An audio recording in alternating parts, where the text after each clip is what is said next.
Ya baik Bapak Ibu, terima kasih untuk persekutuan kita yang indah. Saya terus terang merindukan persekutuan navigator yang dulu saya dibimbing oleh Pak Rusman Panjaitan dengan segala situasi ketika baru merantau ke Bandung dan belajar di Bandung. Dan kalau saya tidak salah ketemu terakhir dengan Pak Sitorus itu ketika kita ada retreat di mana di Cisarua.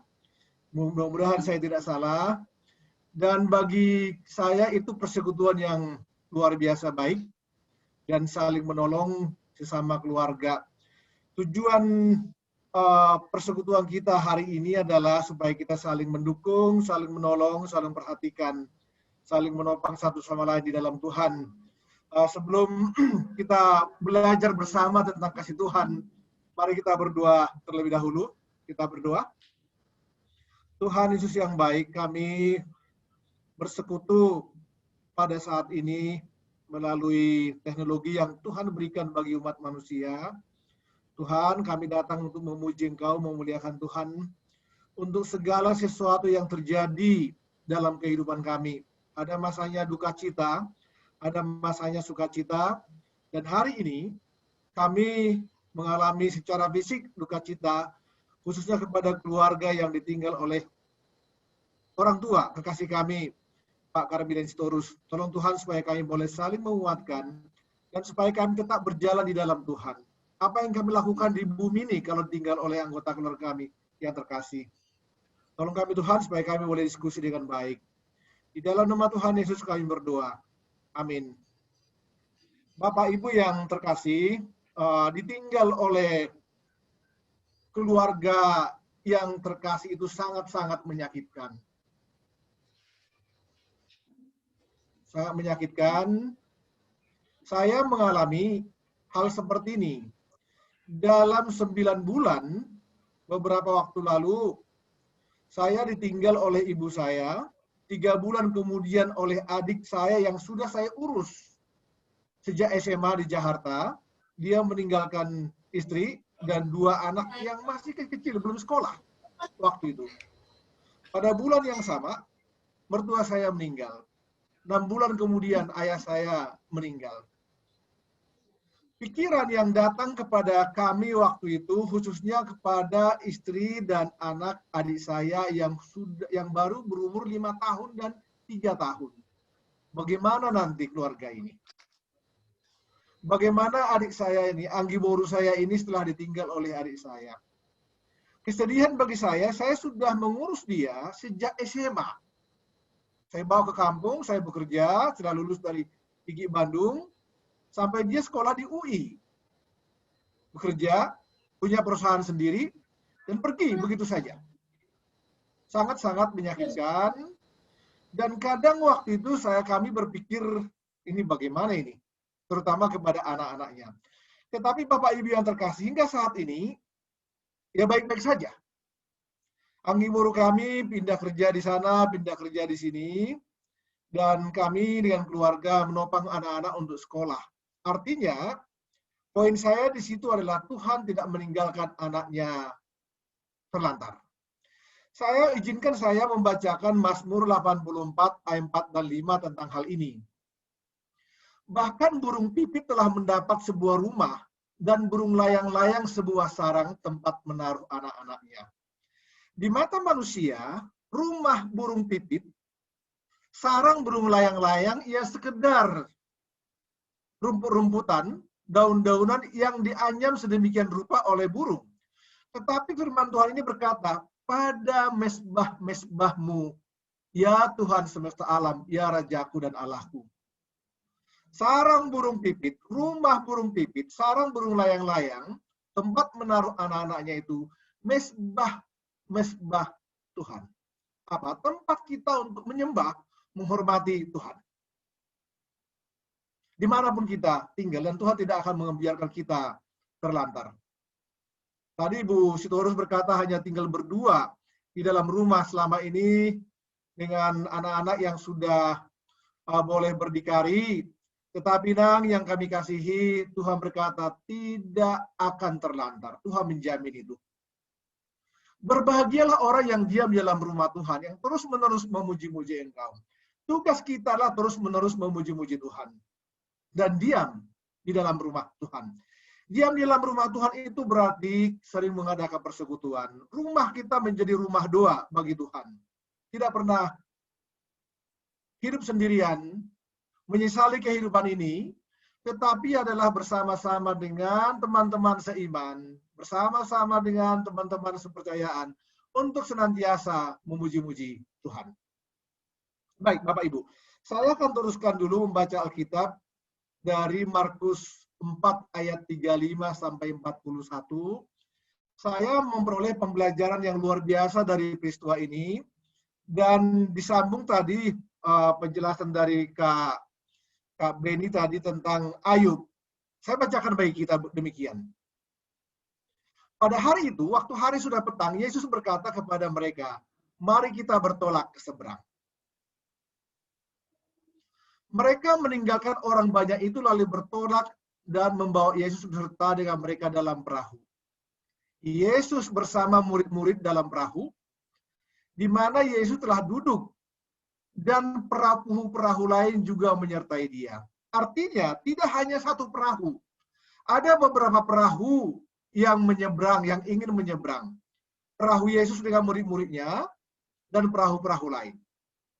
Yesus bersama-sama dengan murid-muridnya. Ayat 37. Lalu mengamuklah taufan yang sangat dahsyat, dan ombak menyembur masuk ke dalam perahu, sehingga perahu itu mulai penuh dengan air. Pertanyaan yang boleh kita sampaikan dari ayat 37 ini. Di dalam Yesus, bersama-sama dengan Yesus, kok ada penderitaan? Kok ada taufan yang dahsyat dan ombak menyembur masuk ke dalam perahu? Padahal Yesus ada di situ. Mungkin dunia berkata, di dalam Yesus tidak ada penderitaan, tidak ada kesulitan.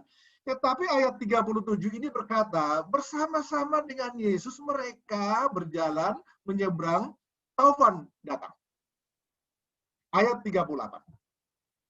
Pada waktu itu, Yesus sedang tidur di buritan di sebuah tilam. Topan, badai, tetapi Yesus tidur. Artinya, Yesus tidak khawatir. Tidak mengkhawatirkan kehidupan mereka, bagaimana keselamatan mereka sampai di seberang. Maka murid-muridnya membangunkan dia dan berkata kepadanya, muridnya sangat-sangat ketakutan dan khawatir akan kehidupan ini. Guru, engkau tidak peduli kalau kita binasa. Ia pun bangun, menghardik angin itu, dan berkata kepada danau itu, diam, tenanglah. Lalu angin itu reda dan danau itu menjadi teduh sekali. Lalu ia berkata kepada mereka, mengapa kamu begitu takut? Mengapa kamu tidak percaya? Mereka menjadi sangat takut dan berkata seorang kepada yang lain, siapa gerangan orang ini sehingga angin dan danau pun taat kepadanya? Bapak Ibu yang terkasih, kita tidak mendoakan yang sudah meninggal. Tadi kita percaya bahwa Pak Karmiden yang terkasih itu sudah di surga saat ini, memuji-muji Tuhan. Tugas kita saat ini adalah untuk saling menolong, saling mendukung, dan saling memperhatikan sama lain. Ditinggal orang terkasih itu sangat-sangat menyedihkan.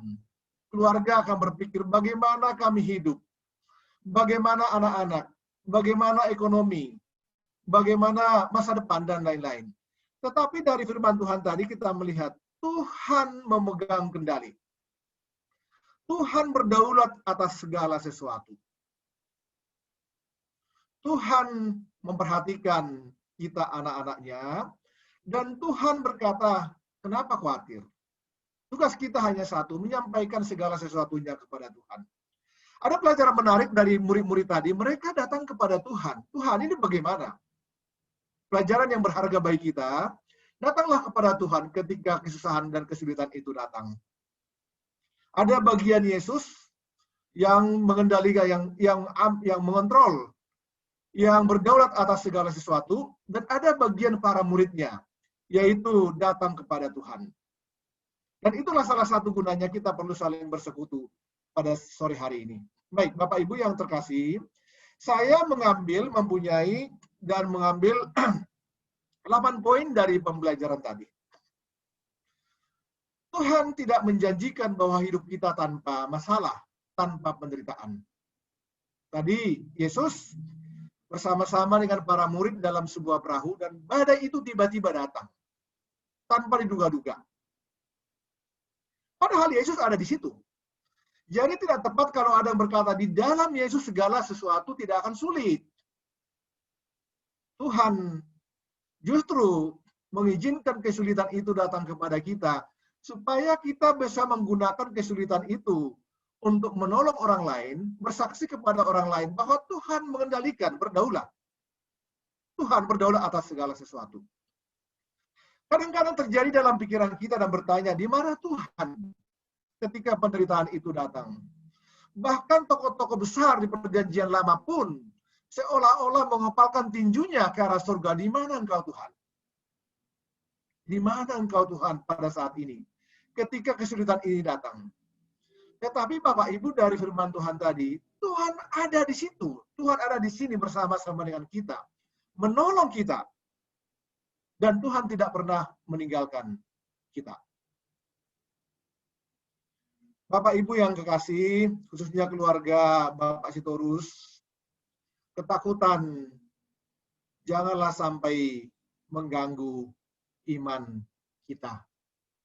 Terkadang manusia berpikir ketakutan ketika kesulitan itu datang, iman terganggu.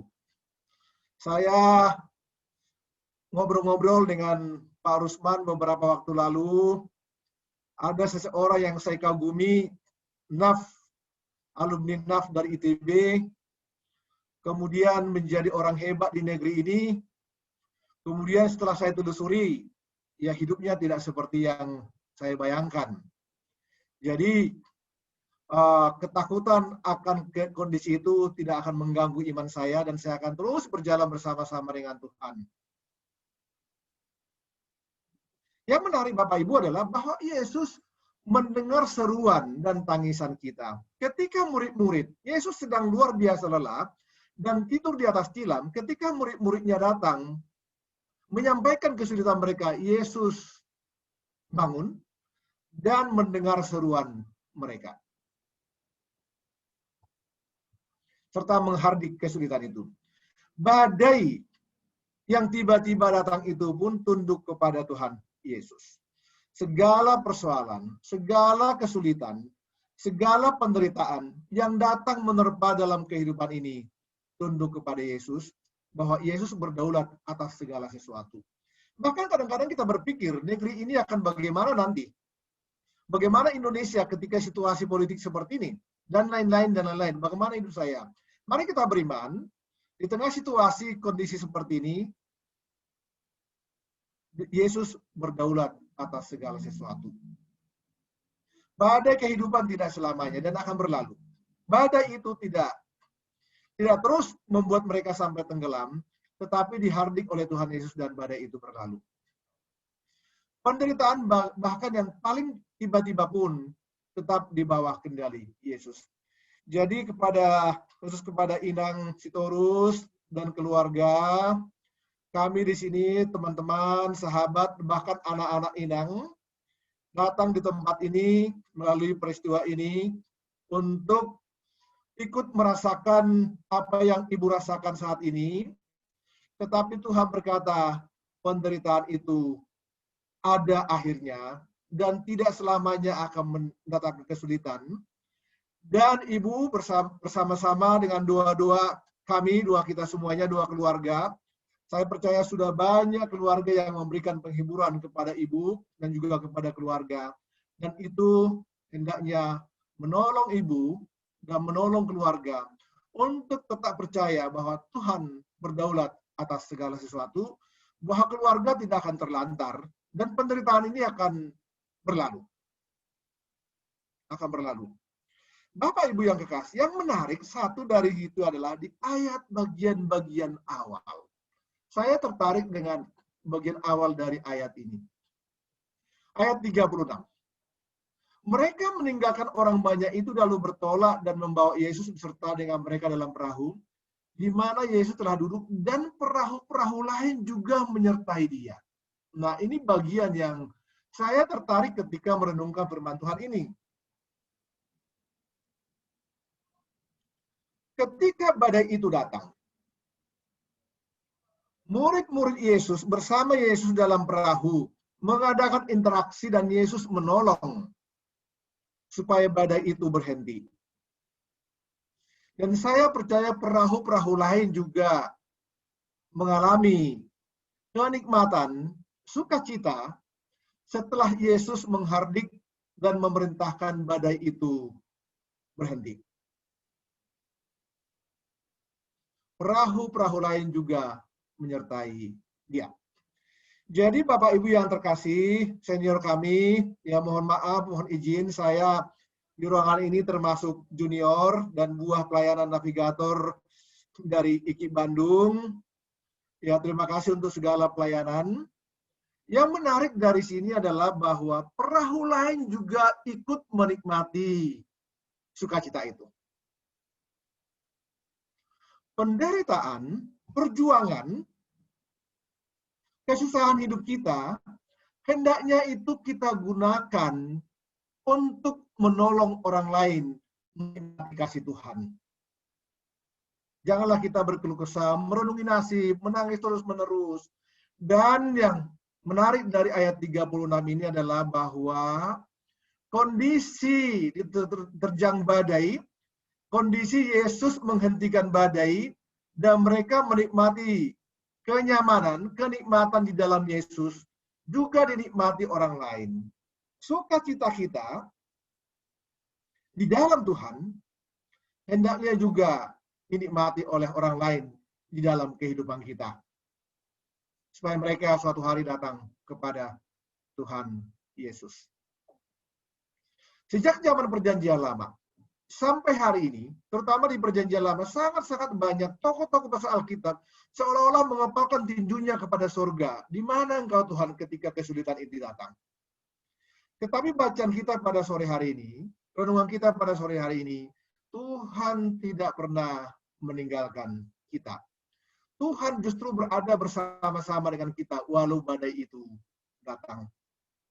Jadi Bapak Ibu, Inang Sitorus, ya mari kita terus beriman kepada Tuhan dan mari kita menikmati berbahagia dalam rumah Tuhan ketika kita diam di rumah Tuhan dan terus-menerus memuji-muji nama Tuhan di dalam kehidupan ini. Penderitaan itu pasti datang dan orang-orang seperti kita yang dapat mengalami sukacita, mengalahkan kesulitan penderitaan, itu menjadi kesaksian yang indah bagi dunia. Kita akan tinggal di rumah kita, dan rumah kita itu kita gunakan sebagai mesbah Tuhan, mesbah untuk memuji Tuhan semesta alam. Demikian renungan singkat bagi kita, Amang, Inang, kakak-kakak kami yang terhormat, keluarga dan teman-teman, dan terima kasih untuk persekutuan kita pada sore hari ini. Dan baik juga kalau secara berkala kita mengadakan persekutuan seperti ini untuk saling menguatkan di antara kita, dan kita boleh saling menolong, saling menopang satu sama lain. Demikian pembelajaran dari firman Tuhan yang boleh kami bagikan, kami sampaikan. Hendaknya kami berdoa, kita berdoa bersama-sama, Inang Sitorus dan keluarga terus dikuatkan, dan juga siapapun di antara kita yang mengalami kesulitan saat ini, boleh tetap dikuatkan. Mari kita tunduk kepala, kita berdoa. Terima kasih kami sampaikan kepada Tuhan untuk firman Tuhan yang menguatkan kami pada sore hari ini, khususnya kepada keluarga, orang tua, kekasih kami, Pak Karmiden. Beliau sekarang sudah ada di surga, dan kami berdoa untuk keluarga, supaya keluarga terus tetap berjalan bersama-sama dengan Tuhan, memuji Tuhan dan memuliakan Tuhan. Hormat dan pujian kami sampaikan kepadamu Tuhan. Di dalam nama Tuhan Yesus kami berdoa. Amin. Sampaikan kembali kepada host. Terima kasih.